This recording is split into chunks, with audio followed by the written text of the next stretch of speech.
evening. Tonight's broadcast takes us back to one of the darkest periods in Soviet history, the Great Terror from 1936 to 38. The Great Terror, also known as the Great Purge, encompasses a period in Soviet history where the Soviet government, with Stalin as its head, spearheaded the purging of the USSR of all individuals thought to be anti-Soviet or anti-Stalin. This, as a product of insecurity, the purge has become integrated in the memory of Russian people because of its violent nature and the sheer scale of people affected.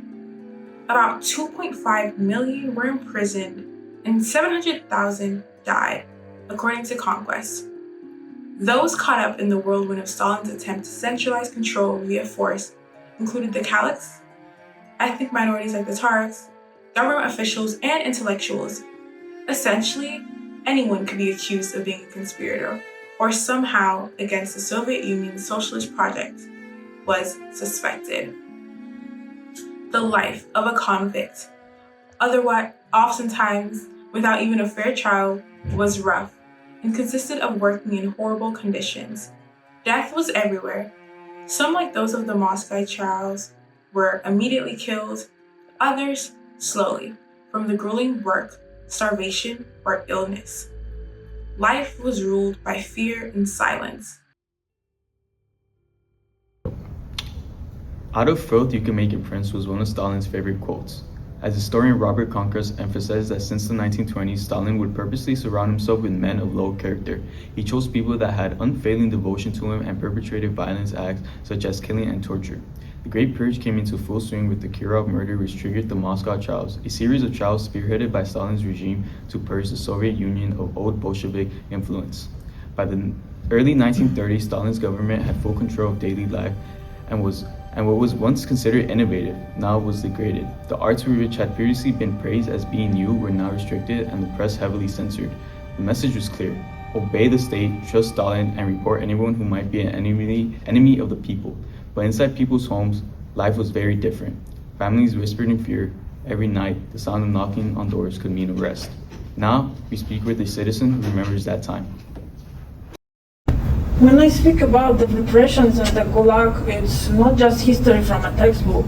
It's my own life. I was only 19 when they came for me. My crime was something as simple as hiding a banned book. This questioned the government's absolute power. And for that they called me an enemy of the people and sent me to a labor camp, thousands of kilometers from home. The journey alone broke many of us. We spent weeks in cattle cars. No light, no air, barely any food. People grew silent. Some didn't survive the trip. When I finally arrived, I was sent to cut timber in the frozen Siberian taiga. The cold was unbearable.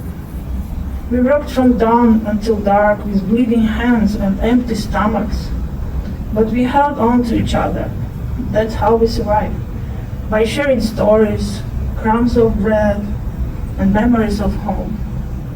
When I was finally released, I returned to a city that no longer felt like mine. Friends had vanished, neighbors looked away. I never spoke about that happened in public. Years later, long after Stalin died, I still lowered my voice when someone mentioned his name. The fear never left me. That silence followed me through life, in the way my hands trembled, in the way I hesitated before answering questions about the past. And it wasn't just me. Everyone lived in fear. People disappeared overnight because of a rumor, a word, a joke. Children were taught to report their parents if they said something unpatriotic. Posters showed smiling workers, but behind every smile there was suffering. We all pretend. We smiled, obeyed, believed what the radio told us, because doubt was dangerous. This is why I'm sharing my story. I can't stay silent. Behind every number, there was a life like mine. A young person who loved to read, who believed in truth, and who paid for it with years of their lives. While citizens suffered in silence, government officials saw these purges as necessary. As historian John Getty explains, many believed that the party was fighting internal enemies and external enemies who threatened socialism itself. Let's hear the point of view from a government official that was there. Firstly, there has been a lot of contention on whether it was solely Stalin who directed the arrest during the Great Terror. Was it really just Stalin who was responsible for this? Stalin made important decisions, yes, but he wasn't sitting there making every decision. He often acted tentatively and belatedly. There were many pressures within the party, tension from within, fear of espionage, real evidence of sabotage. The leadership had to respond to all this chaos. It wasn't a simple top-down order. It wasn't just Stalin making the decisions. You're saying the purges weren't solely directed from the top? Exactly, it was nuanced. Difficult choices had to be made to ensure loyalty and discipline so the movement could continue. The state was facing enemies on all sides, spies and traitors who wanted to destroy what we wanted to build. So how do you justify the actions of the NKVD?